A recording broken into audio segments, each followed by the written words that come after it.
Hello folks, Steve Lentz here with Discover Options. Welcome to this presentation of three different market timing reports for advanced options traders in the S&P 500. This will be for Friday, October 5th, getting ready for Monday the 8th. Presented materials for educational purposes only and should not be construed as personalized financial advice. Past results are not necessarily indicative of future performance. Today is brought to you by discoveroptions.com. Go to the website, check out our curriculum, lots of great one-on-one mentoring sessions and courses that we offer for intermediate and beginning traders wanting to get to an advanced trading level, especially in the S&P 500 like we're showing you here today.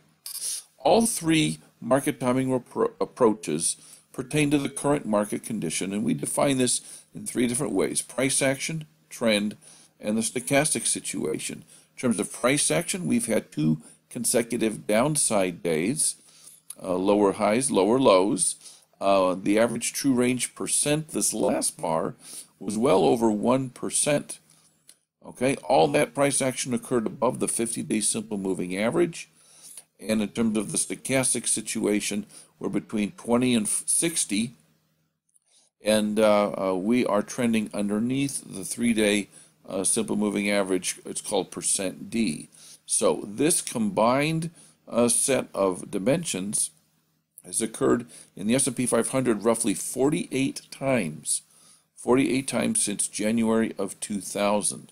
So really not that often. And of note, back in February, this occurred again right here in early February when the market was beginning to break down. And in that particular case, the market kept going down quite dramatically. Now, as I'm going to show you in the future here in just a little bit, that is not typical.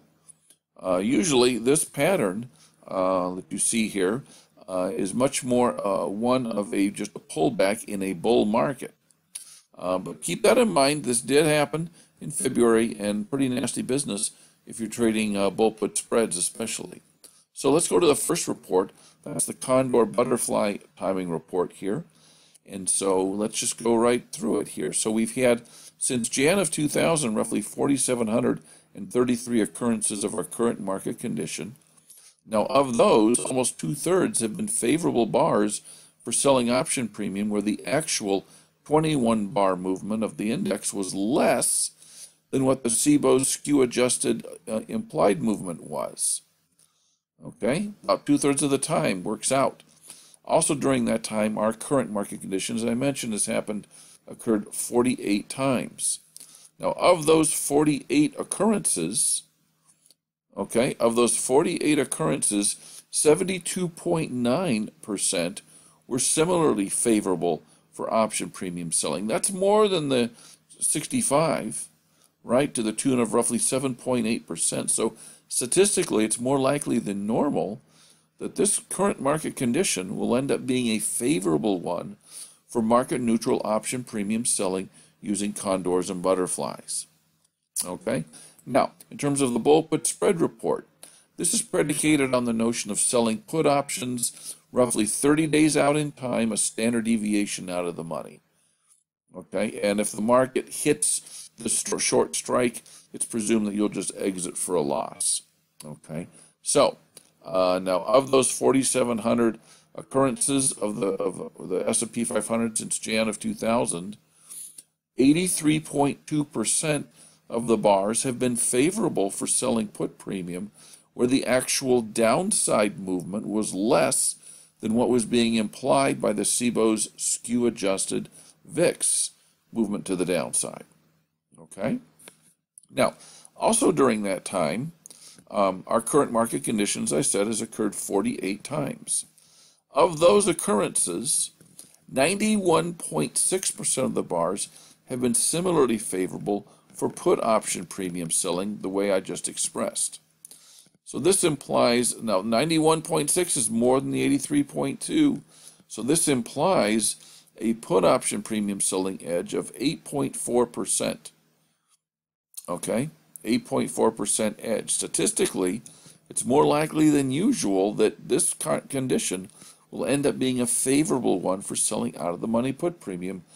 I know, I mean, look at that. I mean, 91.6% of the time, it works out, but boy, that February of 18 still sticks in our craw, doesn't it? I understand. Finally, let's go to the market likelihood report.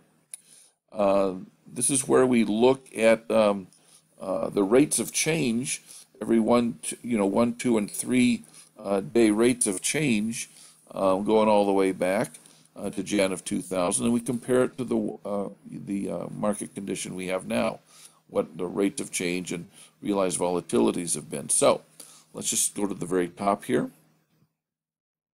Okay. So out of all those over 4,700 closes of the S&Ps, every 5 days since Jan of 2000, the market's gone up a little bit more than 0.1%, 0.11%. Every 2 weeks, it goes up roughly 0.5%, and every 3 weeks, it's gone up roughly almost 0.33%. Now that's the benchmark. Now then, we come to our 48 occurrences of our market condition right now, and of the average 1 week or 5 bar rate of change of those 48 occurrences is over 0.5% to the upside. The average 2 week rate of change from those 48 occurrences, almost 1.5% to the upside, much greater than 0.5%. And then the 3 week rate of change averages out to roughly almost 1% to the upside, much greater than 1/3.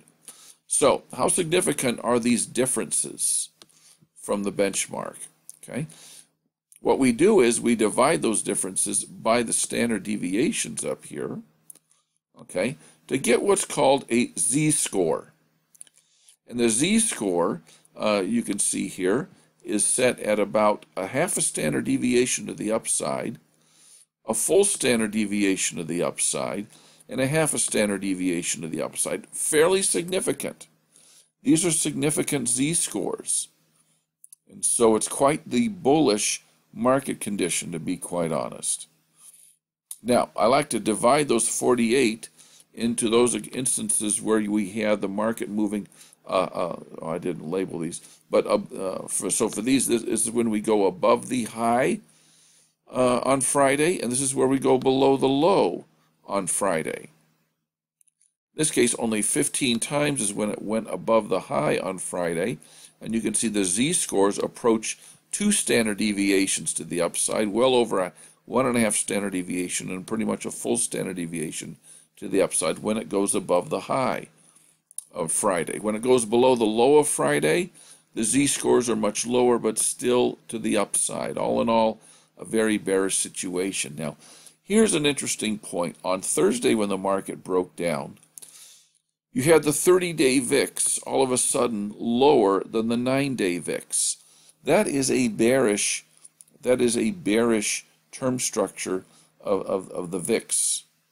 Okay, now Friday the market kept going down, but that variance between the two closed up.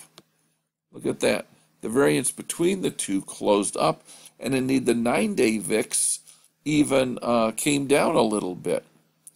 Interesting. So this is kind of almost a bullish action. The term structure kind of became less bearish, even though the market kept going down, and that could be because we saw the market recover then later in the later part. Okay, the market came down, bounced, and went back up. So all that, I hope, is good information for you in your trading this coming week. Take care. Have a great rest of the week. We'll see you next time. Bye-bye.